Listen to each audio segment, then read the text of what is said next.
world's first checkout-free grocery store opened to the public in the U.S. last year, and it's been receiving positive response. Some experts say that more of these kinds of stores will pop up over the next few years. Seo Bo-bin tells us more. E-commerce giant Amazon opened its first Amazon Go automated store about a year ago in its hometown, Seattle.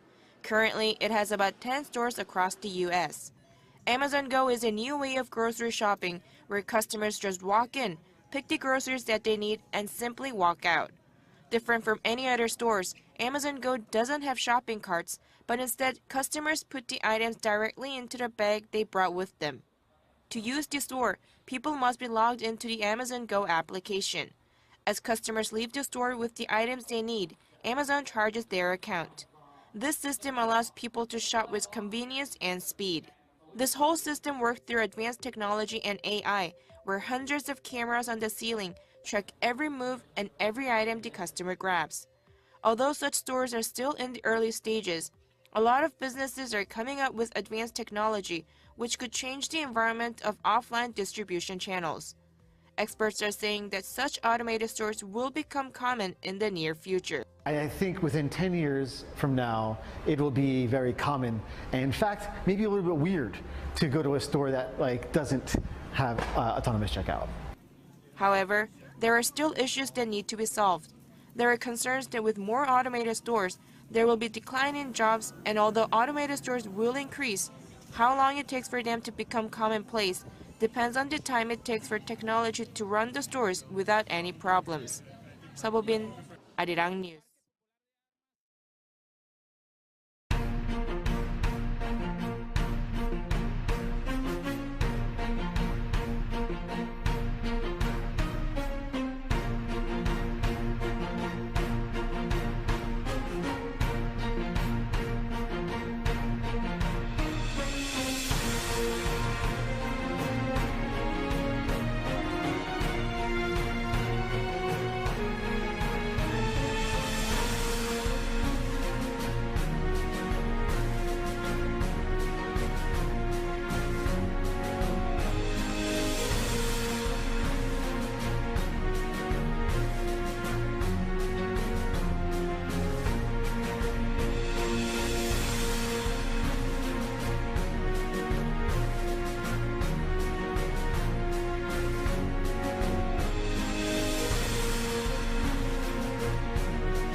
Democratic Arizona State Senator Juan Mendez is working to increase regulations on license plates after the state's In God We Trust plate was found to fund an anti-LGBTQ organization deemed a hate group by the Southern Poverty Law Center, according to Huffington Post. Proceeds from sales of the plate support the Alliance Defending Freedom organization, a group known for supporting the evangelical baker who refused to bake a cake for a gay couple and representing a Christian charity that refused to allow a homeless transgender woman at its overnight shelter. Currently, the Arizona Department of Transportation's website does not mention that ADF is the beneficiary of the $25 plates. It states that $17 go to promote the national motto, In God We Trust. Over the weekend, Washington State received some unusual weather in the form of a full-on Snowmageddon, Gizmodo reports. A storm left snow blanketing the state and delivering to Seattle what the National Weather Service called the most snow in February in 70 years. Up to 300 cars became stuck in snow and hundreds of flights were canceled or delayed. The governor, Jay Inslee, declared a state of emergency ahead of the severe winter storm and warned Washington residents against driving. Thousands of yellow vest demonstrators marched in Paris on Saturday for the 13th weekend. Reuters reports the demonstrators began protesting in mid-November over fuel taxes. The actions have since broadened to encompass general perceived mistreatment of the working class. The thousands of protesters on Saturday remained peaceful for the most part. There were some who threw objects at security forces. A scooter and a police van were set on fire, and some shop windows were smashed. The Interior Ministry said the number of protesters around France was at 12,000, including 4,000 in Paris. Anger is rising on the streets of Port-au-Prince. Protesters say the government is corrupt. They accuse President Jovenel Moïse of mismanaging the economy and are calling for an end to his rule. Down with Jovenel. We are going to burn the country down if he does not step down. We need a new government, a government that cares about the youth. We are tired of the current system. These demonstrators say they aren't going anywhere until they force the president to step down. They're taking on the police and turning the streets into a battlefield.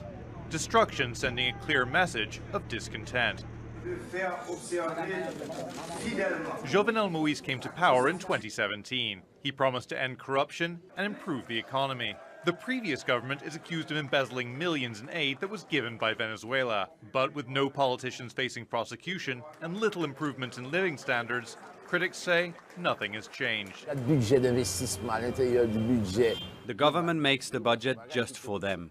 This is not how you provide change. The government took the money and spent it on themselves, on people who don't deserve it. Despite chaos in the capital, the government response has been muted. Moïse last spoke publicly on Friday. He refused to step down, but offered to negotiate with his opponents to bring the country together. We went to elections. A part of the population voted. I am president. I am ready to speak to all my brothers and sisters over the difficulties the country is facing. To my brothers and sisters in the opposition, the door's open so as to reach a solution. The latest surge in violence follows Moïse's decision to cut ties with Venezuela's government at the behest of the United States. That's cut Haiti off from a key source of aid as it continues to rebuild after the devastation of Hurricane Matthew in 2016. Haiti is the poorest country in Latin America, with almost 60% of the population living on little more than $2 a day. Vincent Monahan, Al Jazeera. According to CNN, the Ebola outbreak has taken the lives of nearly 100 children in the Democratic Republic of Congo since the outbreak first began last year. According to the charity Save the Children, the number of new cases of Ebola have doubled in the last month. A total of 97 children have died from the illness since the outbreak began in August. 65 of the victims of the disease were younger than 5 years old, and the current outbreak in the Congo is the second deadliest and second largest Ebola outbreak in recorded history, topped only by one outbreak in West Africa in 2014. Washington inked a defense cost sharing deal on Sunday. South Korea's financial contribution for this year will be some $924 million. Park Ji-won breaks down the digits for us. Under this year's Special Measures Agreement, or SMA, Seoul's financial contribution for some 28,000 U.S. forces stationed on the Korean Peninsula will be around $924 million. That money will be spent mainly in 3 areas: facility construction, payroll for South Korean employees, and logistics support. But it's not yet been decided how the money will be assigned to these items. They will be determined according to procedures agreed upon by the two countries in their new deal, and South Korea's Defense Ministry and U.S. Forces Korea will have further consultations to set the exact amounts.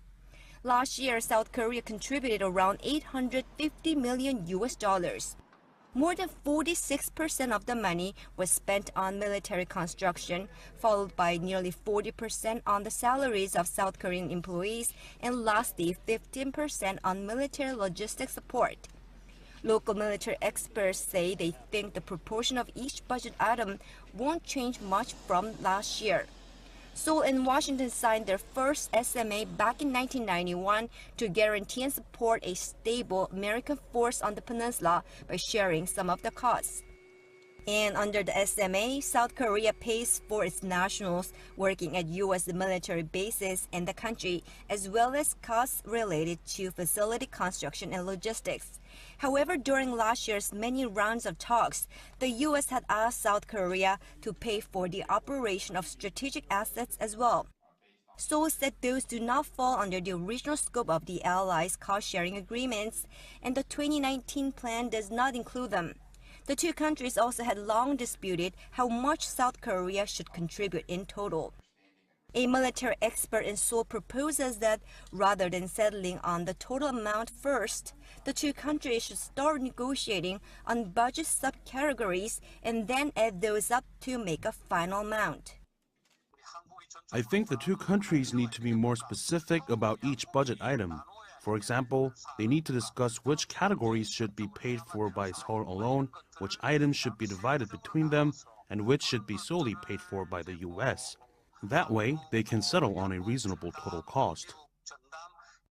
In fact, both sides have agreed to set up a regular consultation they are calling a working group in which they will discuss ways to improve their cost sharing. Park Ji-won, Arirang News. Saudi Arabia is now threatening America over the investigation into the death of journalist Jamal Khashoggi. Look at this ad posted on Twitter from the Saudi foreign minister. This is a quote from this ad.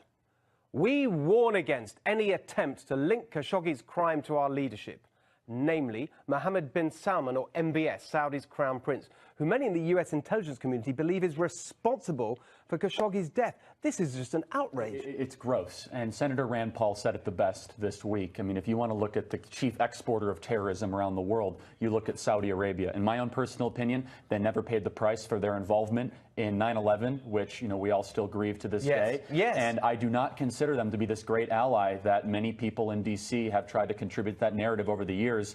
And this is just another example. It's just so grotesque and it's so brazen. Look at that, threatening America. This is MBS and his creepy sidekick. And there was just a leak that came out this week where some of the weapons that we've been selling them are now in the hands of Al-Qaeda allies. And so this is grotesque and horrible, and all Americans should denounce it. Very good. Thank you. I agree. According to a report by CNN, the National Health Service released official figures that show the number of young individuals admitted to hospital with wounds inflicted by knives or sharp objects has risen by over half in England.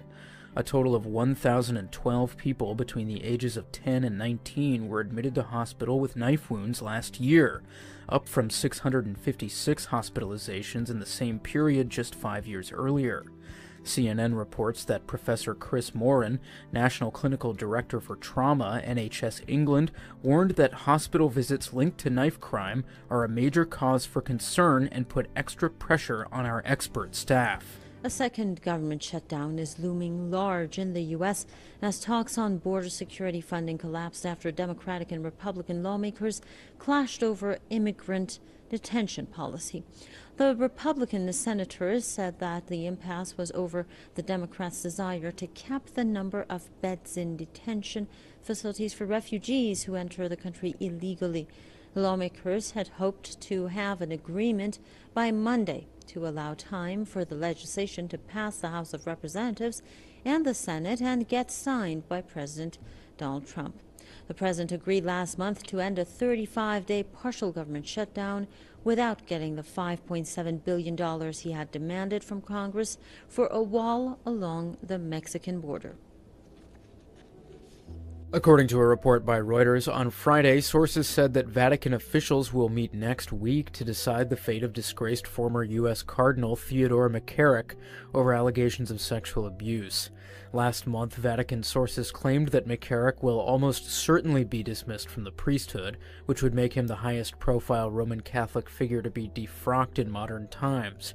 According to a public Vatican schedule, on Thursday, Pope Francis met with Cardinal Luis Francisco Ladaria, head of the Congregation of the Doctrine of the Faith, the Vatican department that will rule on the case. Now, with fine dust levels reaching fresh peaks in recent weeks, new emergency measures are being put into effect here in South Korea this week. They will be enforced across the country, and this time around, the private sector, everyone is going to be urged to take part as well. Lee Seung-jae with the details. Until now, measures to reduce fine dust levels have only been introduced in Seoul and its surrounding areas. On top of that, such measures were only mandatory for the public sector. However, starting Friday, anti-pollution measures will now be enforced in all 17 cities and provinces nationwide. The emergency measures will be issued if one of 3 criteria is met, including when fine dust levels exceed 50 micrograms for 2 consecutive days. When the measures are triggered, older diesel cars that weigh 2.5 tons or more will be banned from operating between 6 a.m. and 9 p.m. Also, while the alternate no driving day was only previously implemented on just a public sector, the new emergency measures will cover every vehicle owner in the country, not just civil servants. In addition, schools will either slash class times or close altogether when fine dust levels are deemed too high. Experts have found that past emergency measures caused fine dust levels in South Korea to drop by almost 5%. South Korea's Environment Ministry says it expects the latest move to be twice as effective as the previous measures. Lee Seung-jae, Arirang News. The world's first cloned animal was a species of toad, cloned in 1952 by American scientists. And the first cloned fish was created by a Chinese scientist in 1963. But the most complicated animals are mammals. The first mammal to have been successfully cloned by men was a female sheep named Dolly in England. Dolly was cloned from a cell from the udder of another sheep and came into life in 1996.